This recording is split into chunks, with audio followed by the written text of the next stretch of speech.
Good day, I'm Stacey Ann Smith and this is your JIS News. So Wednesday, April 29.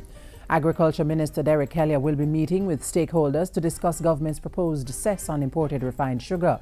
Since the announcement, strong objection has been raised by the Jamaica Manufacturers Association (JMA) and other members of the private sector. In response, Minister Kelly says government had already been engaging the JMA, asserting that the association had in fact agreed to several aspects of the new regime for the importation of sugar.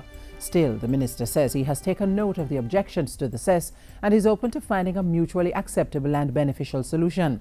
He insists that government's ultimate goal is to ensure the future of Jamaica's sugarcane industry. Two food export entities in Western Jamaica are benefiting from grant assistance valued at $2.1 million to improve their facilities. The grants were recently provided by the Ministry of Agriculture to Advanced Farms Martha's Best Papaya in Martha Bray Trelawney and Golden Sun Limited in Glendevon, St. James. They'll be using the funds to install hand washing stations and concrete flooring for easy cleaning. Agriculture Minister Derek Kelly says the assistance is part of government's plans to help farmers and fresh produce exporters meet requirements under the U.S. Food Safety Modernization Act and other international standards. Over the last 3 years, we have provided over $18 million to export facilities. And with the Jamaica Social Investment Fund, providing some $20 million to farmers for bathroom facilities, pesticide storage areas, and packing sheds. Minister Kelly points out that the country's exporters accounted for over 20 million kilograms of processed foods in 2013, valued at over 7 billion Jamaican dollars. He says those numbers should increase with compliance to international food safety requirements and increased production and productivity.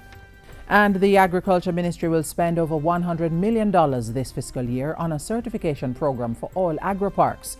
This will involve the assessment of farms, training of RADA extension officers and farmers, and the installation of infrastructure such as sanitation and storage facilities. The move is part of structural changes to get the agri-parks to conform to food safety and traceability regulations. It's also to safeguard public health and facilitate the export trade.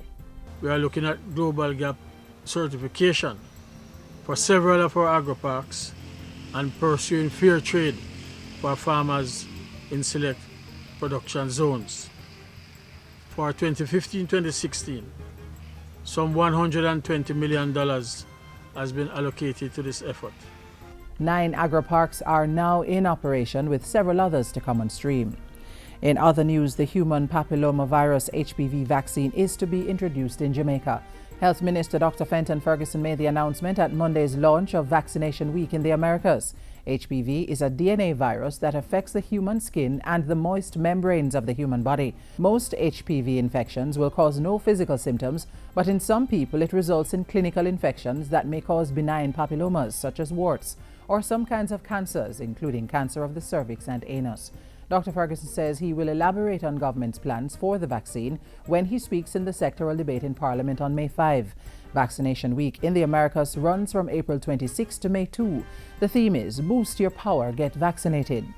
The National Water Commission is urging persons to maintain water conservation practices as the long dry season continues. The call comes against the background of reduced water yield from sources in some parts of the country. Figures from the NWC Daily Facilities Report show that water from the Yallas, Negro and Hope rivers, which supply the Mona Reservoir, has declined significantly over the last 2 weeks. Similarly, the inflows have also gone down from the Wagwater, Morsham and Ginger rivers, which supply the Hermitage Constant Spring water supply system. Some areas of the country have been getting rainfall, and the Meteorological Service has projected normal rainfall for the May rainy season. But the NWC is still urging its customers to practice strict conservation measures. And finally, persons have until tomorrow, April 30, to pay their property tax for the 2015-2016 fiscal year or face a 10% late fee. The payment amount remains the same as last year. Tax Administration Jamaica says property tax payments can be made in half-yearly installments in April and October.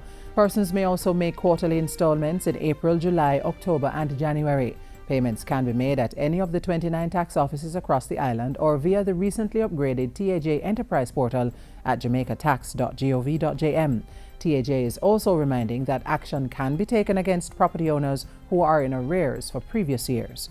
And that's it for JIS News today. I'm Stacey Ann Smith. Thank you for watching.